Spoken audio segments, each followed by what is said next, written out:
My name is Hima Chandran, Assistant Professor of Economics at Srinarayana Guru Open University. Srinarayana Guru Open University first semester BA Economics പഠിതാക്കൾക്കായി പരിചയപ്പെടുത്തുന്ന discipline core കോഴ്സായ micro എക്കണോമിക്സിന്റെ block 3യിലെ രണ്ടാമത്തെ യൂണിറ്റാണ് നമ്മൾ ഇന്ന് പരിചയപ്പെടാൻ പോകുന്നത്. In second unit, I am explaining ordinal utility analysis. So it was critics of or a criticism to the Marshall's cardinal utility approach, and it was introduced by J.R. Hicks and R.G. Diale.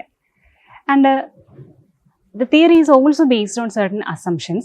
First one is consumer's preference is complete, and second one is rational, means consumer is rational, he always try to maximize his utility. And the third most important assumption is utility is ordinal, means we can rank or we will give a rank to the utility derived from the consumption of various commodities. Okay. Fourth assumption is non-certainty, means a consumer prefers more of each goods as she or he not attain a saturation level of his consumption. The fifth assumption is consumer will always stick to his or her choice, means consistency.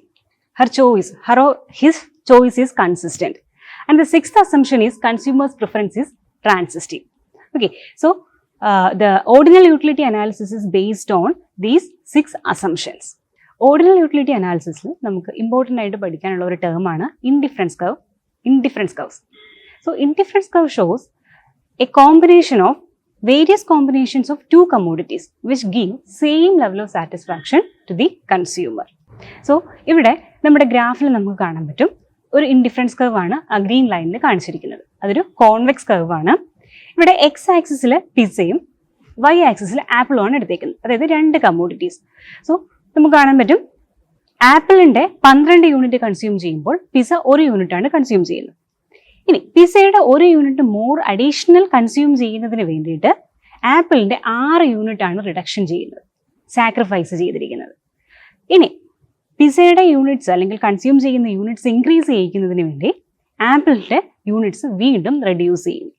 So എത്രയാണോ 1 unit commodity additional gain ചെയ്യുന്നതിന് വേണ്ടിയിട്ട്, so the rate at which 1 commodity is sacrifice four attaining the another unit of another commodity is called marginal rate of substitution, and this is the slope of our indifference curve. Here we can see that 3 indifference curve. That means a graphical representation of a group of indifference curve is called the indifference map. So here indifference curve 1, IC2, IC3 are various indifference curve, and IC3 which gives higher level of satisfaction than IC1.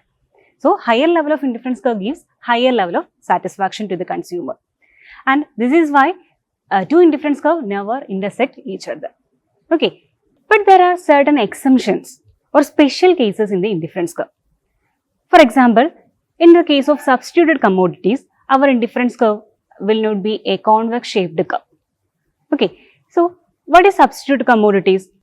Substituted commodities are those commodities which the consumer can substitute one for another. So, for example, tea and coffee, they are substituting one for another. That is why there is no reduction for attaining another quantity of another commodity.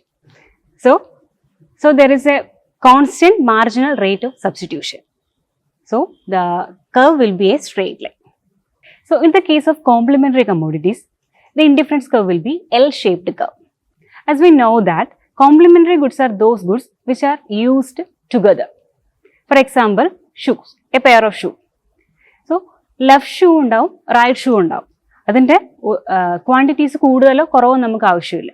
അത് രണ്ടും ഒരുമിച്ചുണ്ടെങ്കിൽ മാത്രമേ നമുക്ക് useful ആയിട്ടുള്ളൂ. So these commodities are used in a fixed proportion. That is why the indifference curve will be L-shaped in the case of complementary commodities.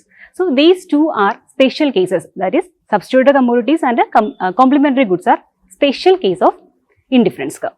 So next is consumer equilibrium in ordinal utility approach. So ഇത് discuss ചെയ്യാൻ വേണ്ടിയിട്ട് നമ്മൾ പരിചയപ്പെടുത്തുന്ന മറ്റൊരു term ആണ് budget line. So budget line is the graphical representation of all possible combination of two goods which can be purchased with given income and price. നമ്മുടെ കയ്യിലുള്ള given ഇൻകവും കമ്മോഡിറ്റീസിന്റെ പ്രൈസും അനുസരിച്ചിട്ട് നമുക്ക് കൺസ്യൂമറിന് പർച്ചേസ് ചെയ്യാൻ പറ്റുന്ന എല്ലാ പോസിബിൾ കോമ്പിനേഷൻസും, രണ്ട് കമ്മോഡിറ്റീസിന്റെ എല്ലാ പോസിബിൾ കോമ്പിനേഷൻസിനെയും ചേർത്തിട്ട് ഉള്ള ഒരു ഗ്രാഫിക്കൽ റെപ്രസെൻറ്റേഷൻ ആണ് ബഡ്ജറ്റ് ലൈൻ എന്ന് പറയുന്നത്.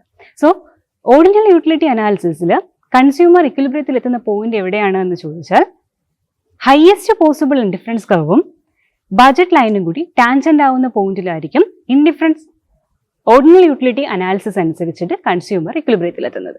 സോ ഇവിടെ നമ്മുടെ ഡയഗ്രത്തിൽ ഹയസ്റ്റ് പോസിബിൾ അറ്റൈൻ ചെയ്യാൻ പറ്റുന്ന ഹയസ്റ്റ് പോസിബിൾ ആയിട്ടുള്ള ഇൻഡിഫറൻസ് കർവ് IC2 ആണ്. സോ IC2 ബഡ്ജറ്റ് ലൈനുമായിട്ട് ടാൻജന്റ് ചെയ്യുന്ന പോയിന്റ് എന്ന് പറയുന്നത് P ആണ്. സോ ആ ഒരു പോയിന്റിലാണ് കൺസ്യൂമർ ഇക്വിലിബ്രിയത്തിൽ എത്തുന്നത്. സോ ഇവിടെ AB എന്ന് പറയുന്ന 2 പോയിന്റ്സ് ഉണ്ട്. ആ 2 പോയിന്റ്സിലും ടാൻജൻസി നടക്കുന്നുണ്ട്, പക്ഷെ അത് ഇൻഡിഫറൻസ് കർവ് IC1 ആണ്. അതായത് നമ്മുടെ യൂട്ടിലിറ്റി അല്ലെങ്കിൽ അറ്റൈൻ ചെയ്യുന്ന സാറ്റിസ്ഫാക്ഷൻ കുറവാണ് ആ ഒരു ഇൻഡിഫറൻസ് കർവിൽ. So according to ordinal utility approach, consumer will be in equilibrium at the point where highest possible indifference curve is tangent to the budget line. Okay, that is all about our unit 2 of block 3. Thank you.